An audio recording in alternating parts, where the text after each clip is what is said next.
look. And don't worry about my dyslexia spelling now, right? Don't be put No, it's not that. It's there's a glare and an option. Oh yeah, absolutely.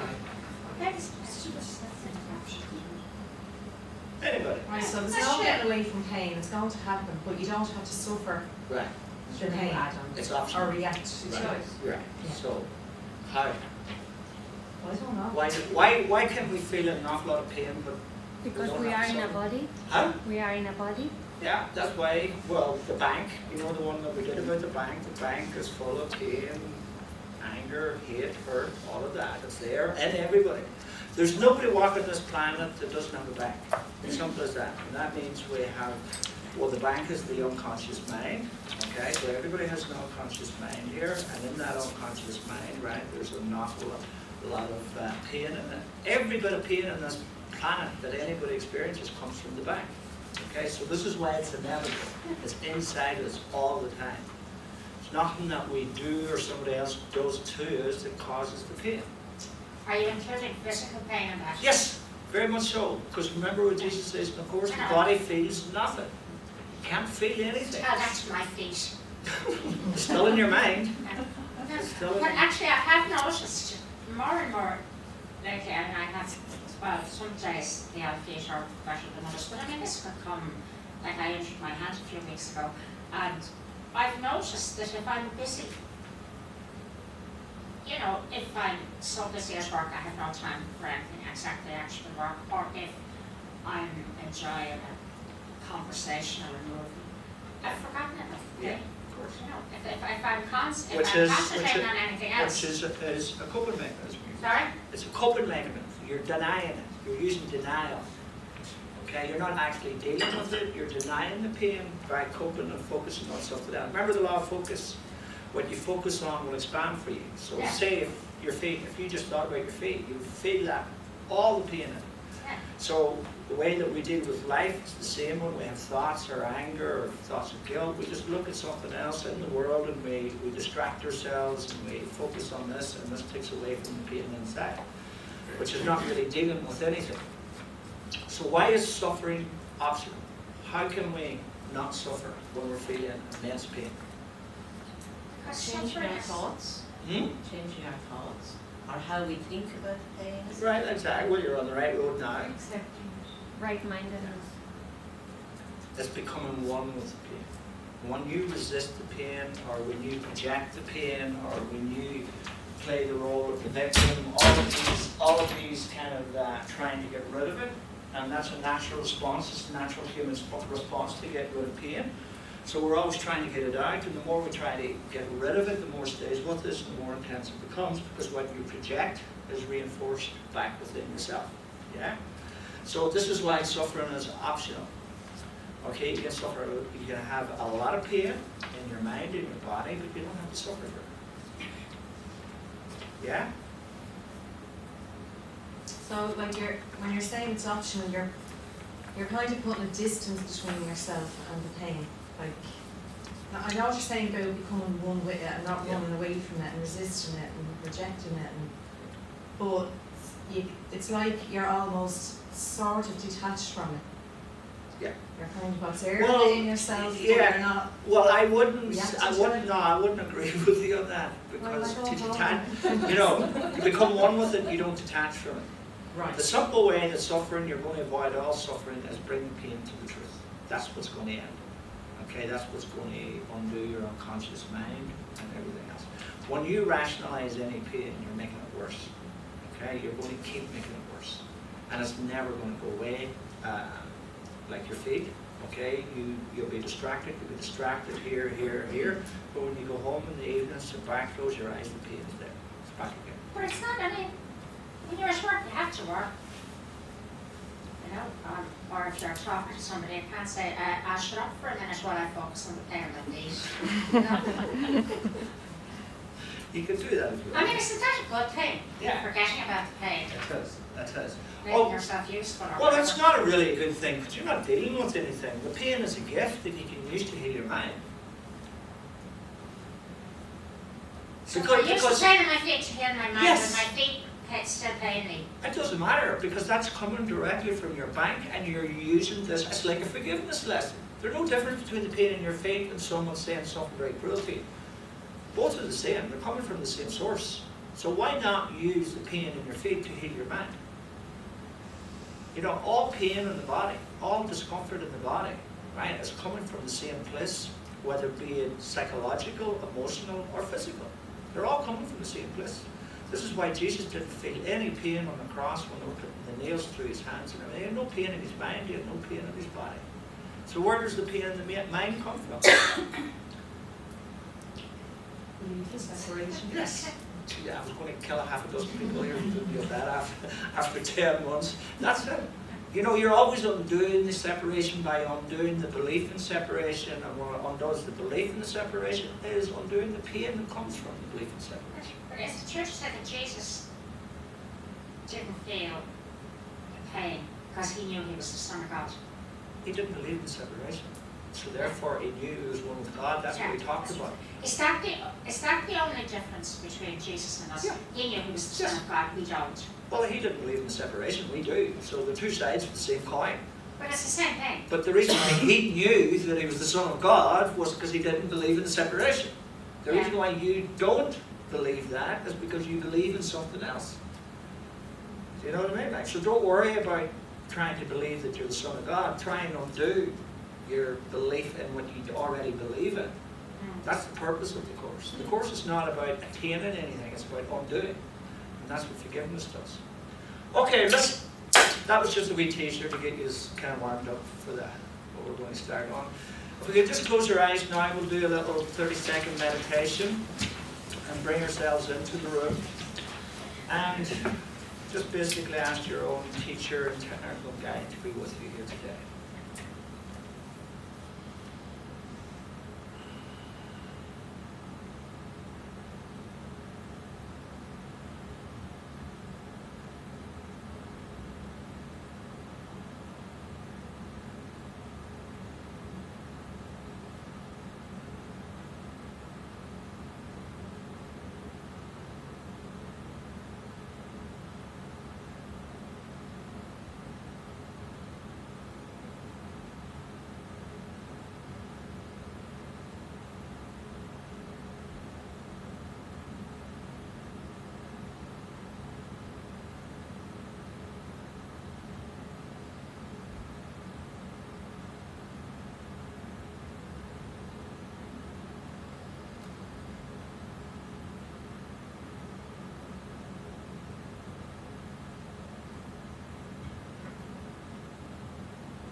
When you're ready, just come back into the room.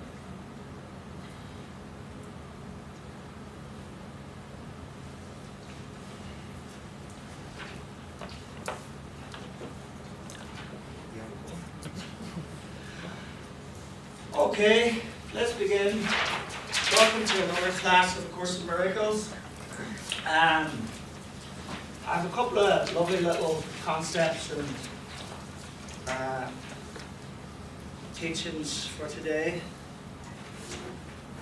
I always keep forgetting to put on this record. Time is nothing. Time is We are here nothing. still timeless. Yeah. Right. Have we heard of this man? Yes, Abraham Maslow. Everybody has heard of this man. You've heard of the hierarchy of needs. There's 7 of them, okay? So there's 7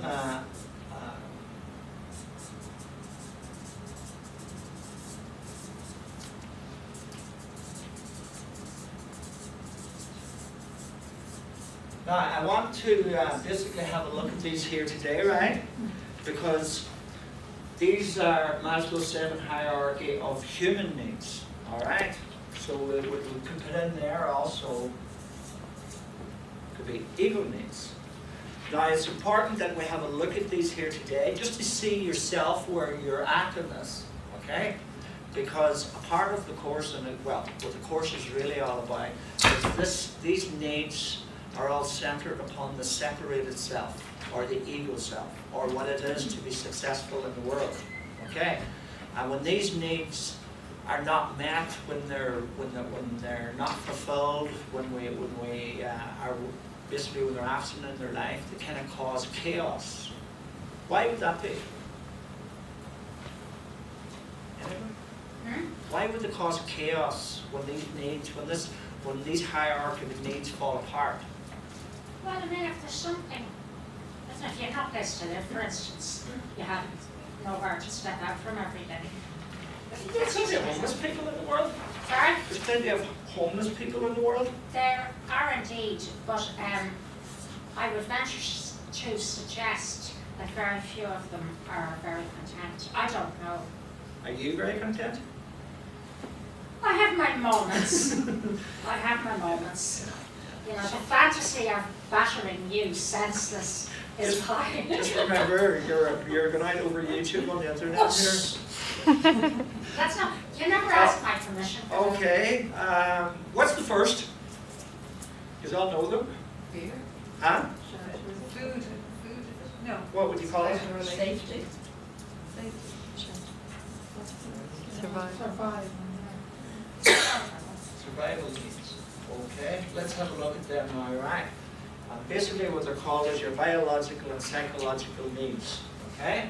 So they would come as in this. You would have air, food, water, shelter, warmth, okay, sleep, and sex. Okay? Now, do we need all these? These are the primary ones. This is if you know your chakras, okay, these would be the basers or the base chakras of the body and the energy in the body and so on. But I just want to go through this. Do we actually need these? Because this is what, Maslow and many other psychologists and psychotherapists throughout the world say this is what we need, these needs. And if we don't, then everything's going to fall apart. Hi, Monica. So what about the last one, if you're a nun, for instance? Right, okay. There's 6 there, all right? Now, we can do without 5 of those. Shout away. Food, water, warmth, sleep. Say that again, David. Food? Are you giving that as your answer? And what you say that we can do without 5 of them? Yes. It's been proven we can do without 5. All of them except air. All of them except Air.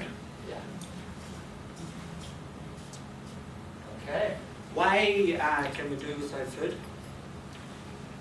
And water? Do you know about this Indian guy? Yeah, you've heard about him, yeah. He's been 68 years now, and when he was 7 years of age, he was visited by 3 Shivas, or 3 angels. When he was a little boy, he was only 7 years of age, and this Indian guy is and he lives up kind of in this mountain, but once a year he comes down into the village and he's declared, the villagers see him as a very holy man.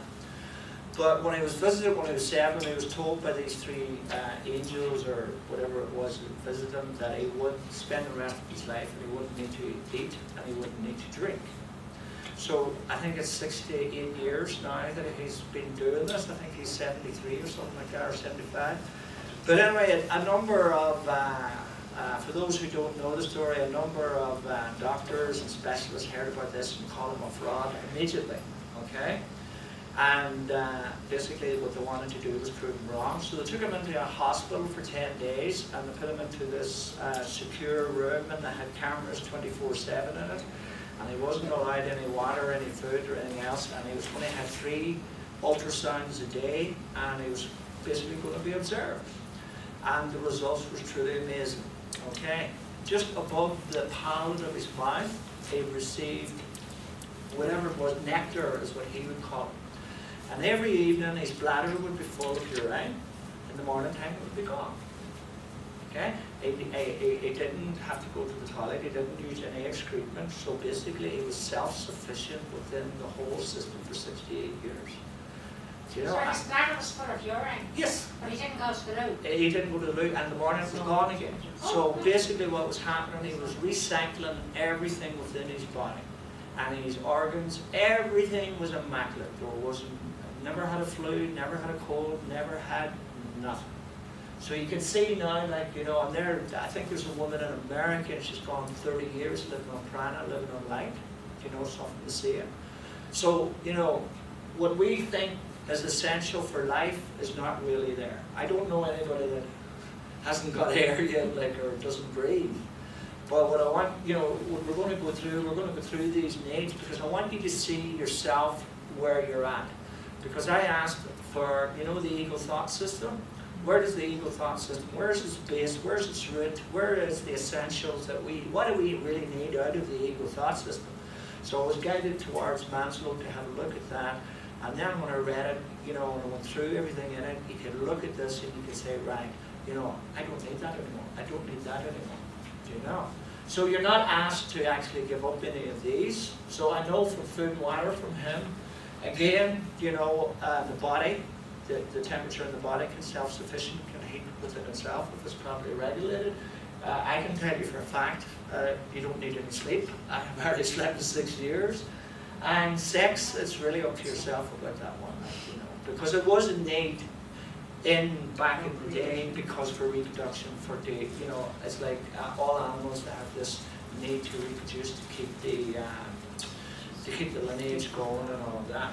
So that would be the first one. Okay, and I want you to keep kind of just looking at these and see where they're in the course and what the course says about it. So the second one then is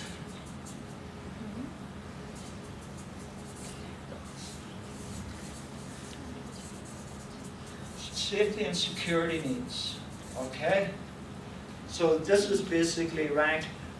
Once our physical needs are relatively satisfied, we as individuals, then safety is the next precedence that comes in to dominate our behaviour. In the absence of physical safety due to war, natural disasters, family violence, childhood abuse, etc., people may experience post-traumatic stress disorder, so on. So basically, you know, as children, this will define children for the rest of their lives, okay? You know, what they experience as children at this level. So, you know, in this, you know, is there, what the course says about this, right, is there 3 things that's going to happen. And what we're really doing is putting our safety and our security into the separation, into the ego. Okay? And there's no what Jesus says in the course when you put your safety into the ego. 3 things are going to happen. Anybody tell me? Huh? Well, you're going to lead a life of fear, which covers all of those. So, you know, because fear would be the effects of separation. Okay? Because separation is coming from now choosing separation. You're going to experience that guilt, but normally you're going to lead a life of fear. Okay, what's the second thing that's going to definitely happen?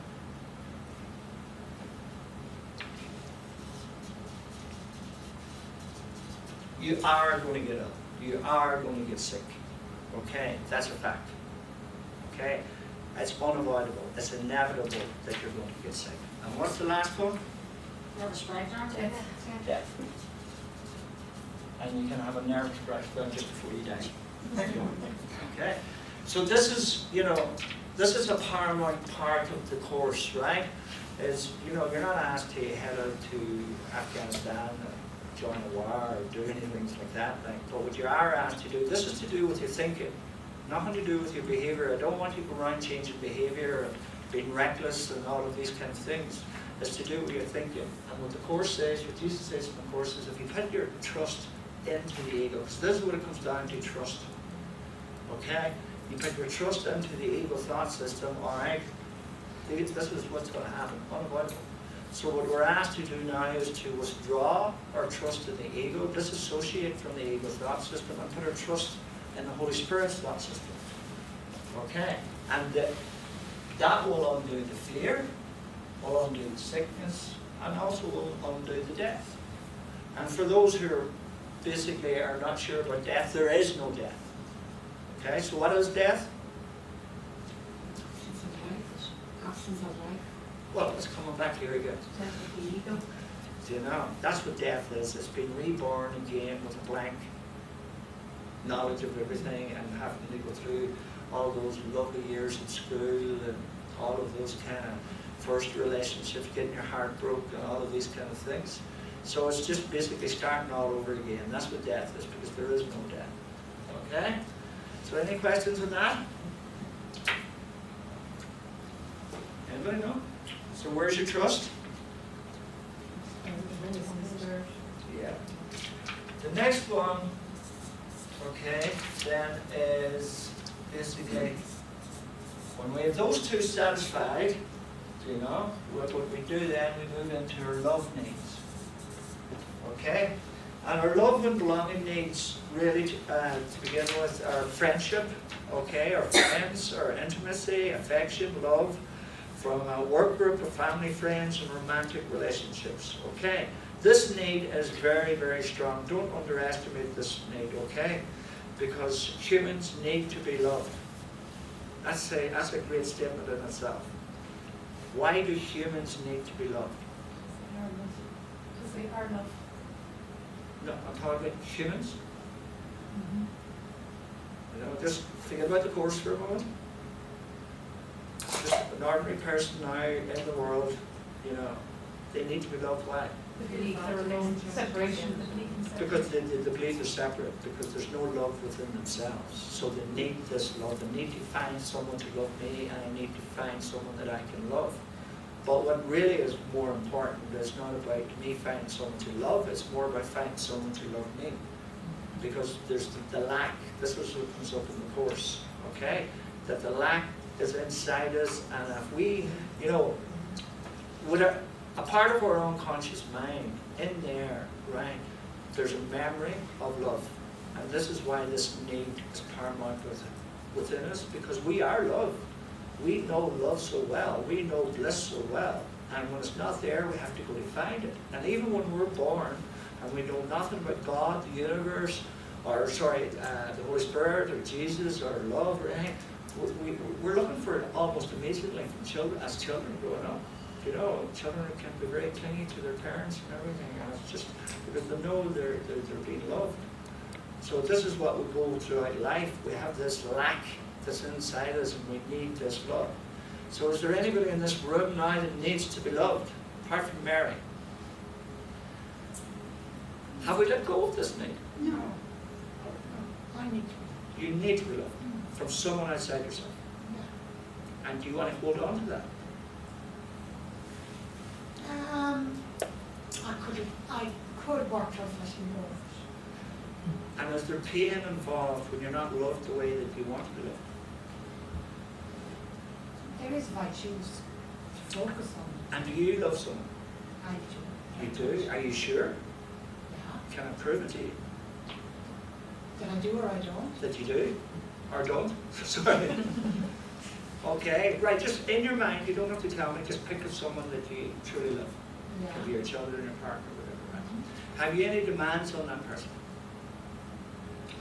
I would like them to be happy. Yeah. Have you any expectations? Well, that's what I work on. I'm trying. Right. Have you any needs? Well, I have the need. Yeah. Have you The desires? relationship. Yeah. You see, this is what the love of this world is built upon. That's not love. What is it? It's what love. There's no levels in love. There are no degrees to love. Love is unconditional. It's without any conditions. You So have what so- I feel, what is that? Sorry? What I feel, then when I describe to you, what is that? It's not love. basically what it is, in your heart you do love everybody, but what we do is we cover up that love. We put demands on it, we put expectations on it, we put needs on it, desires. So it's not that you don't love anybody. We all are loved and we all love everybody. But what we do, okay, as egos, as this hierarchy tells us, is we're destroying love all the time. Because if you actually do attempt to love someone, the whole ego thought system that's built around you will fall apart. It's the most dangerous idea or concept to an ego is to love unconditionally. So if you want to see if you truly love someone in your life, okay, no demands on this person. Okay, no expectations, no needs, no desires. Okay, do you think would that be possible? I do. Exactly. So you see where I'm coming from on this. So your need to love now, you see, it's already a need within you. You need to be loved. So what you're doing is, the more you need to be loved, you're denying the love that's inside you. You have an abundance, an infinity, an endless ocean of love inside you that you're denying all the time. And the reason you deny that, okay, or the way that you deny it, is by seeking it outside yourself. I'm going to do a little concept after we're finished this, just to show, give you a better, more clear example of that. Okay? But the love here in the world is a needy love. It's a dependent love. Okay? I'll love you provided you do this for me. And I'll do this for you, but secretly I'm expecting you to do something for me in return. And then when you don't get that expectation fulfilled, then it turns to hate, because it's hate all along. When you cover up love, there is only one thing. There are only two emotions, the Course tells us. There's love and there's fear. And love is without judgment, totally unconditional. Okay? I had a Skype call with a woman in America, and she's getting on so great now with her husband, right? And she can't explain it. You know, she just, why didn't we get on so well when we were married? Okay? And I asked this to her, right, what is it you're looking for him now? And she went, what do you mean what I'm looking for him? I don't want anything from him. Exactly. Now love can grow because you're not out to get something. You have no demands on him? No. No expectations of him? No, he can do whatever he wants. No needs, no desires? No. And that's why she feels such a strong, bond with him now, because all of those elements have been removed from the relationship. It's unconditional now. So you'll know how you truly feel about someone when you want nothing from them. And I'm sure we all have somebody in our life like that, haven't we? We have people in our lives like that we're not looking for anything from, and we're glad to see them, we're happy to see them. Other people in our life, we don't want nothing from them, but we have a big judgment line on top of them, so we don't feel that. But most of the time, if you're in a relationship with someone, right, and you want that to be a brilliant relationship, remove those elements and you'll see what happens. Magic will happen. Okay? So again, in the Course, it's about dropping these needs, demands, expectations, and desires, and letting love be free. Because if love, once you have a need or a demand on someone to love you the way you want her to do this, they're not free. Because you're putting them under a contract. And you're saying, right, I'm going to love you, I'm in this relationship, but you have to do this, you have to do that. I'm expecting you to be this type of person for me, and all of these things. So all we're really doing is, we might as well go to a big shop, get a mannequin out of the shop, put it inside of the room, and just, because that's what we're trying to do. We're not accepting people as they are, for who they are. So in your life, if there's someone you can say, right, above all my projections, all my judgments, I'm going to take you into my life just exactly as you are. Try it, you see. Yeah? So, the next one.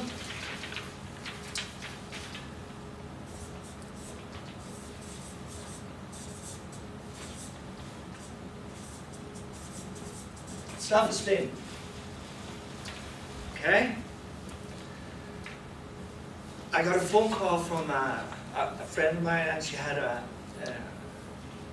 spiritual awakening back about 4 or 5 months ago, and she's been doing great ever since. But she phoned me up on Skype to talk with her during the week, and I hope she doesn't mind me talking about this because I've been doing a lot of thinking on it.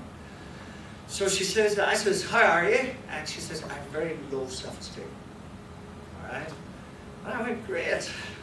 I says, between 0 and 10, where would you put it at? 0 being no self-esteem, and 10 being very high self-esteem. I says, where would you put it at? And she says, I'll put it around 5 or 6. And I says, great, you have a long way to go yet then. She says, to 10? I went, no, to 0. Okay, why? Why did I say that? It's basically ego. It's the An individual's. It's the ego that's self-esteem. That's what it is. You know, we all basically have, you know, either low self-esteem or high self-esteem. Either the ego is equally happy with. Okay, but the ego gets very nervous with low self-esteem, because no self-esteem means that you're basically nearly now without the ego. All humans have this need to feel respected. Okay, you see, these are all built on needs. And that should give you a good clue in all of this, right? Anything to do with a need is the ego. Because the ego is nothing in itself. So it needs all the time. When you identify yourself as an ego or a separated self, okay, you're going to need stuff. You know, and we all know very needy people in our lives, don't we? Well, that person has 100% or nearly 99% belief in separation. So this is why the need is incessant. Imagine living your life with no needs. It's great. That's the only way to live. There's something very fearful about that. I was thinking about it one day, about like just having no needs. Yeah. And even though like it seems to be unattainable or something, because you're like, well, what if I don't need my husband to be faithful to me? Or what if I don't need him at all? There's something kind of, it's like a free fall, just be free of everything, just go out and have no needs of anything. There's something very, I know it's the ego that's afraid of letting those needs go. Yeah. Right. But there is a lot of fear around Do you need living from that perspective. And all you have to do is bring that to the truth. Is the ego that's very fearful, and the ego is right to feel very fearful for that. Okay, but do you need your husband to be faithful for you? I don't be answering questions. But you know, just for a second on that. Okay, but that's bringing up. Do you know what that really truly is bringing up? The belief in separation with me, Who are you not faithful to? to God. Yeah. And we have this, you know, it's inside us, that self-hate, and that's where the self-hate that's inside all of us comes from, like this betrayal, this ego told us a story and we believe the story, okay? And we have this self-hate, and now we hate the thought of anyone betraying us, because it re-brings and uncovers that our own betrayal. And that's what the truth about Judas's role in Jesus' life was nothing to do. Judas did not betray Jesus, okay? But that whole episode was just showing us our own betrayal, how we betrayed ourselves first, and then betrayed God by betraying ourselves. You know. So self-esteem, okay? People with so low self-esteem often need respect from others. They may feel the need to seek fame or glory. However, fame or glory will not help that person to build their self-esteem until they accept who they are internally. That's the key in all this. Okay? You must begin the process of, you know, especially this one and this one, is the more you let go of this, the more that you let go of the self-respect or the self-esteem or these needs, the more you're identifying now with your true self. Okay? So you can't hold on to all of these and become the Son of God. You can't hold on to all of these, you know, and become right-minded. You know, the whole point of the course is to let these go. Okay? And again, don't look at number 1. You know, don't start messing about with that, because that would be the ego looking to go there. What we're really doing is from 2 to 7 is how the course interprets these. Okay? Because this is, you know, from any psychotherapist in the world, they'll be looking at all of these, they'll go through your life, and they'll be looking to see, oh right, you didn't have this as a child, you didn't have that as a child, and this is the reason why you are the way you are now. And that's not true either. But this is where their basically therapy will all go back to childhood, that don't do any metaphysical psychotherapy or anything beyond this life, or I know some do other past lives and stuff like that. So, self-esteem, all right? Is there anybody in here who needs to be respected? Is there anybody in here being disrespected? How does that bother you? I know it shouldn't, but it does. It just makes me very angry. Who's getting angry? Me. No. The egos, yes. All you're doing is you're identifying with a part of yourself that believes in separation, and that part has these needs. So all you really have to do in those situations when that come up is just realize that, just awareness, that's the truth. You know, don't give yourself a hard time, just bring the awareness that there's a part of me, right, that believes in separation, that needs this.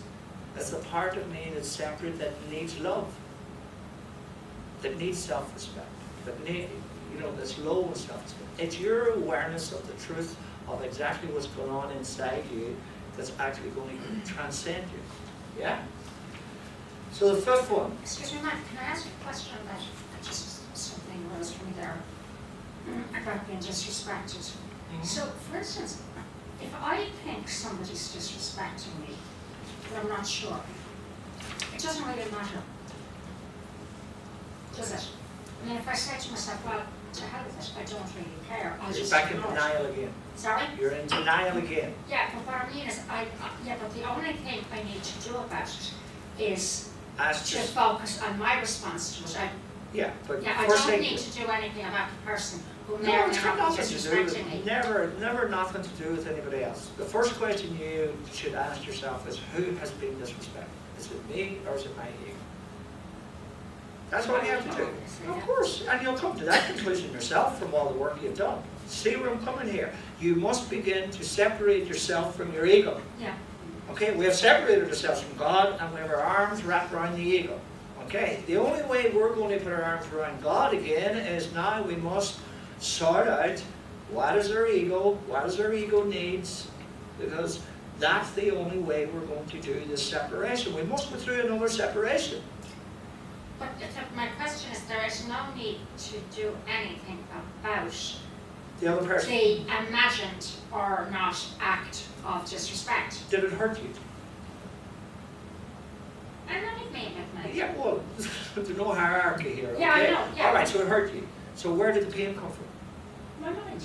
Did this other person hurt you? Did this other person hurt you? No. It's in the bank. This person has brought you the miracle of showing you something inside you that you are going to let go. So don't deny it. Don't rationalize it off and say, that's only No, but important. I just say to myself, this Two things you have to do. is annoying me. or Who's this- annoyed? Just focus on my reaction. Yeah. Who's annoyed and where did the pain come from? That's the two things. Just That's where my ego's annoyed and Just, saying head yeah, from in any situation, just ask yourself those two questions. All right? Who has been hurt here? Who's annoyed? And where has this come from? What I'm feeling now, where has that come from? It's come from the bank. It's come from the unconscious mind. And now you use complete forgiveness to let that go. So you see now how you can turn everything upside down. So now you're not running to avoid people, okay, which the ego loves doing. All right. Now, if someone and you know they're going to say something that's not very nice to you, at least now you can use this person and thank this person because they're showing you something inside. We need people to trigger us. We need people to be not so nice for us.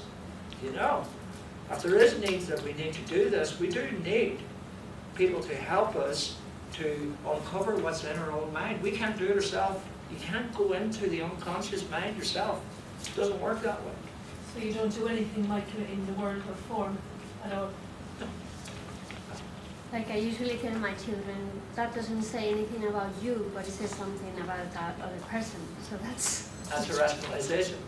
It's not, you know, you're burying the pain again and again inside. so that's another denial, is it? Yeah, it is. Because you know what you're doing, you're back blaming the other person again, you know. So it's all about us, it's accepting you know the law of responsibility. It's about us accepting responsibility for all our emotions. Okay, and our natural human ego response is to project it back on. So if someone says something very nice to us, we look at the person, say, oh, that person was drinking, or that person's a miserable bollocks, as Mary would say, or something like this here, right? These are all rationalizations. What we're trying to do with these is bring them to the truth. Suppose you could equal weight to as well when people praise you. Exactly. You know, what's challenging about that is think about like a lot of the children I might deal with that have what we would call very low self-esteem. Yeah. It's a block for learning. Yeah. And you try and build up their self-esteem without, probably from what I learned here, that they gauge it by the comparison to other things and other people, or to try and take that out and just how you feel about it. But the world is set up for them to do comparisons. Yes. It's challenging, it's interesting. And you know it's not about them. Well, and that's where it's very hard as well because you're in a system where it's not you're mindful of what you say, you know. Yeah. Yeah, and like you were saying to that other lady there, you know, very often in those situations, rather than kids where someone says something mean, Yeah. and the child may be perfectly innocent and we're working on mind their own business. Yeah. Whack, something happens. Yeah. And you know, you don't forget the expression that is more about them than you. Yeah. That's what I try and do is try and say in such a way is that, you know, you could have just been in that place at that time, that person was feeling uncomfortable and they couldn't cope with that feeling, so they tried to push it out into somebody else. Yeah. But it's a big one for kids to get It is. And then I'm trying to balance about what you were saying there is that not to rationalise it that you know, if you are walking along even as an adult and someone is abusive, you have the choice in the moment to just ignore it or move on or not take it on board. Is that All of them are denials, you can rationalizations. But where do you find the balance too? This adults and kids too not take on board that. Well, like everybody's, like, you know, Right, like, not rationalising it. yeah. Go on, sorry. Well, the first thing I would say to you, Ryan, is don't bring this into your work Yeah. and try to use what we do here with children especially, okay? You see, everybody comes here with their own script, okay? There's no accidents whatsoever, all right? So children write their own scripts, and basically if parents, okay, if we try to shield their children, the more we shield the child and mollycoddle them, as we say up in Donegal, all right? What happens then is later on that child is sent out into the world, bang, you know, they're hit very hard with the brutality of the world. And at the moment in Ireland, with young people, like mental health issues and suicide is completely gone through the roof. They don't have the skills anymore, like, you know, because basically when I grew up, and you'll often hear the older generation grew up, they grew up hard, tough as nails. Do you know what I mean? Which was a good thing in a way because it prepared us for the world, do you know? But children growing up now, just the parents seem to do everything for them, like, do you know? And they're really going out into the world, they're like little porcelain dolls, do you know? I see it. Yeah. It's frightening. And you know, what the course is really all about is empowering ourselves as individuals. And that's what the best gift that you can give to children. You know, to let them, you know, even if they're making a mistake or they're saying the wrong thing or they're doing the wrong thing, it's only by doing the wrong thing and saying the wrong thing they're going to learn to do the right thing and say the right thing. So if someone is basically stepping in and protecting that child and saying, no, you can't do it, you can't, you know, you're denying that child the privilege of learning. Do you know what I mean? And I can see it in a lot of young children growing up now, like, you know, their parents are doing everything from shielding and protecting them. And they want to go out into the world. I mean, you look at that case up in Donegal there with the son who killed his parents and turned on it. I mean, you know, that person, like, what it was going through in that head was mental. You know, they took a hatchet to your parents, like, you know. And that's only the tip of the scale what's going on in the world at the moment. Everybody feels like that. Everybody has this intense rage and murder within them.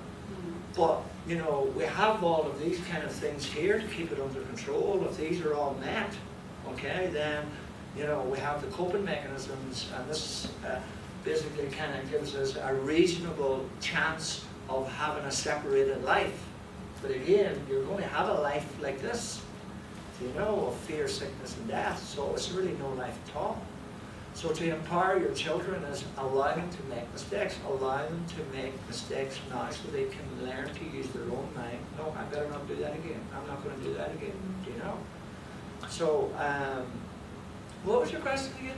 No, it's like, I suppose maybe self-esteem can be taken in different contexts. I understand Abraham Maslow, it's, you know, you're trying to build a child up that they'll try something. Yeah. And yes, they'll fail, Yeah. that's okay, Yeah, couldn't agree that's with okay. you more, fail, learn, Yeah. we move on. But some of them will get to the point they won't even try it because they're afraid of failing. you Yeah. know. So the objective will be to build up their self-esteem. And that's trying to find that balance where the self-esteem doesn't come from a place where I'm good in comparison to X, Y, and Z. Yeah. It's based on, it feels good. Yeah. And that's the only comparison they need. Well, not even comparison, that's the only gauge they may need Yeah. to have it. And it's trying to bring that into the everyday. And I'm not looking for all the answers because I would agree with you. I think you have to fall. You have to fall to make yourself. Yeah. I wouldn't wish it for them, but you know. But sorry, my thing was that. Yeah, you're if saying. a child walking along, right? Yeah. In the yard or whatever the case may be, and it's sort of right? Yeah. Someone throws something at them early or otherwise. And that's an extreme. It doesn't happen to that extent. But you're trying to help the child rationalise it, for want of a better expression, to say that that wasn't about you, that was about them. But you're saying that's not the right thing to do. No. You know, again, yes, I wouldn't. You know, what I was saying earlier on to Isabel, it's, you know, if you could teach that to a child. Do you know what I mean? Because you don't want them believing what has been said about them.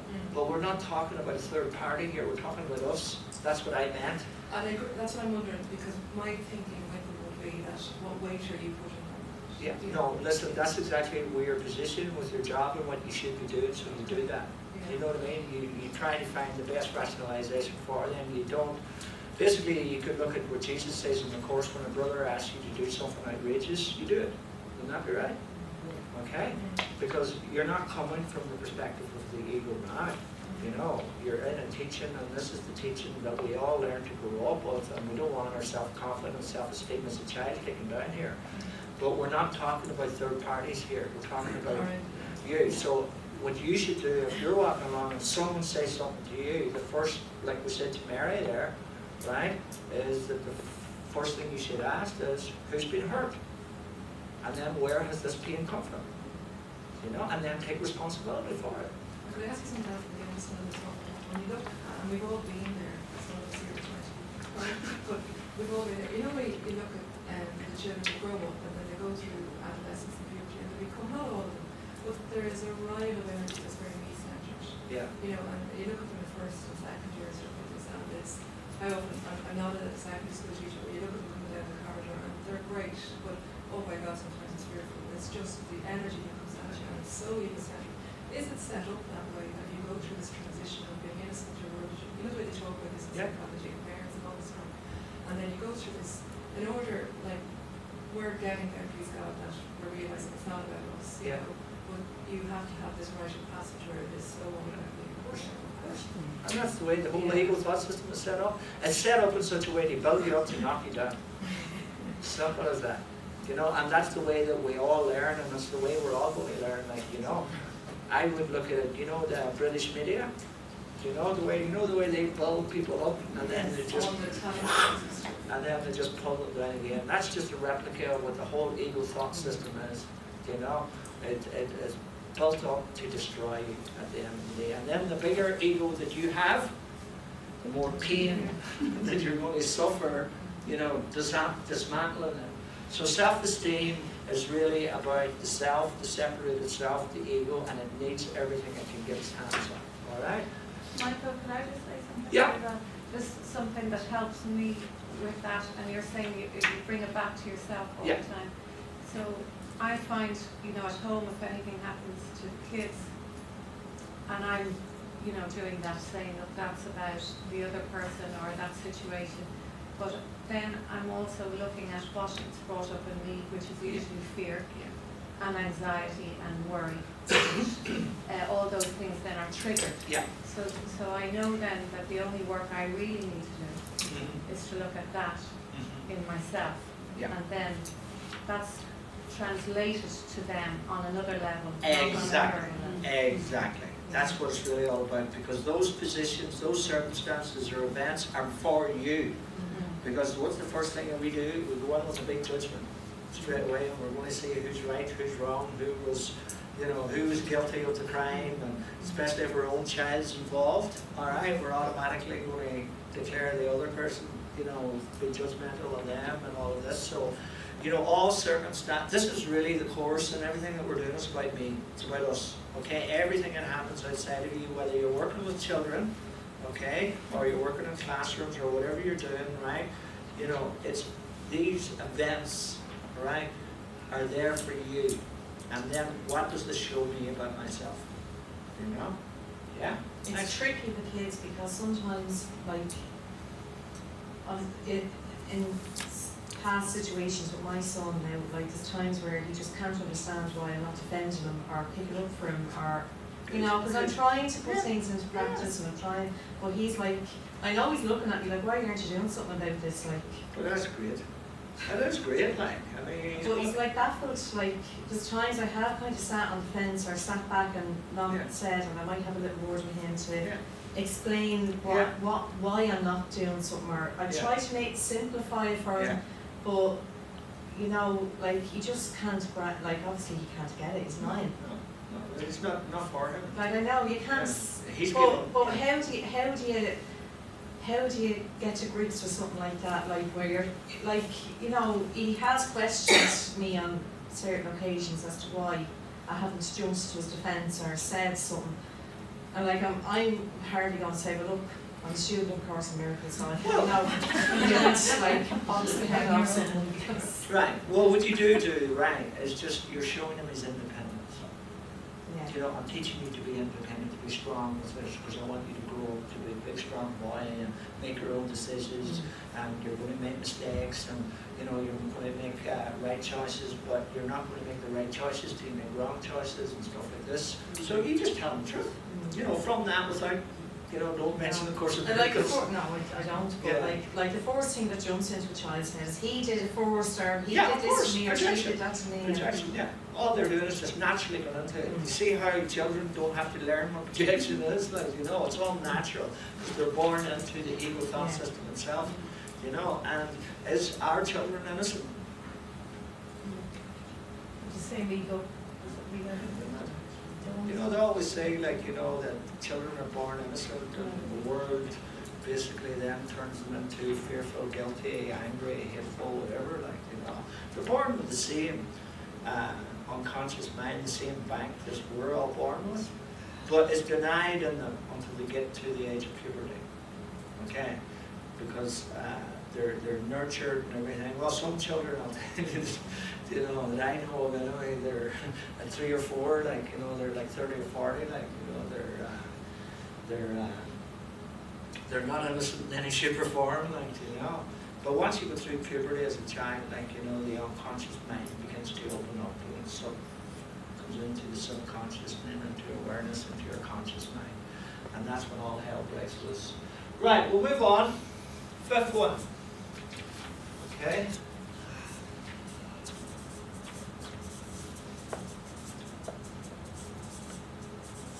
Imagination needs.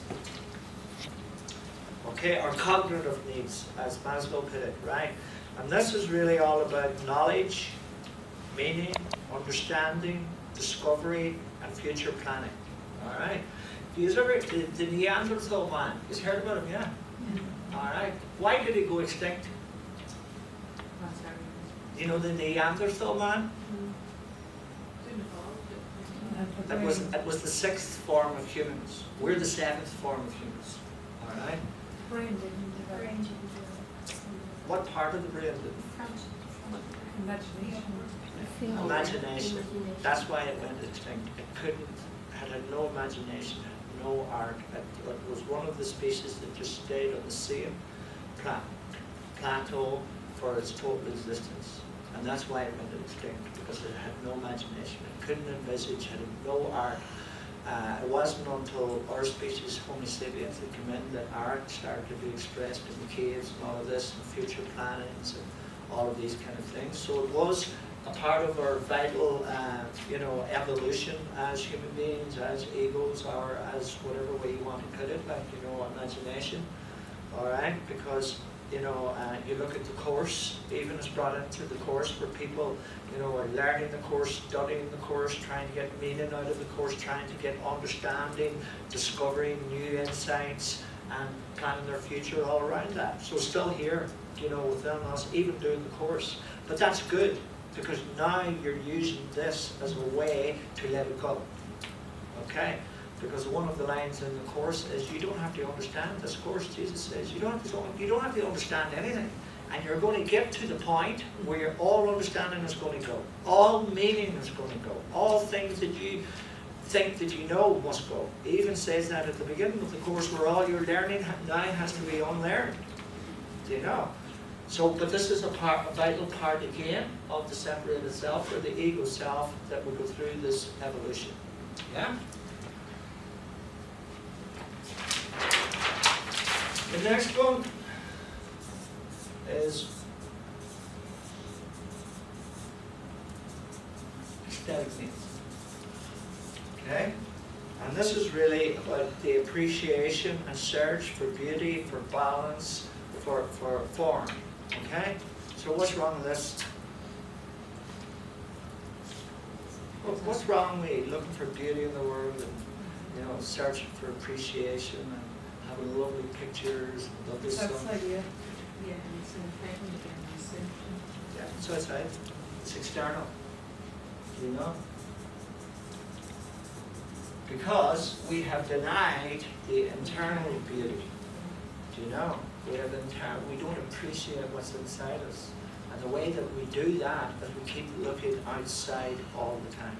The ego looks outside, spirit looks inside. That's what you must remember in all of this. Okay? And then, does anybody now, you all know Maslow, so what's the seventh? Self-Esteem.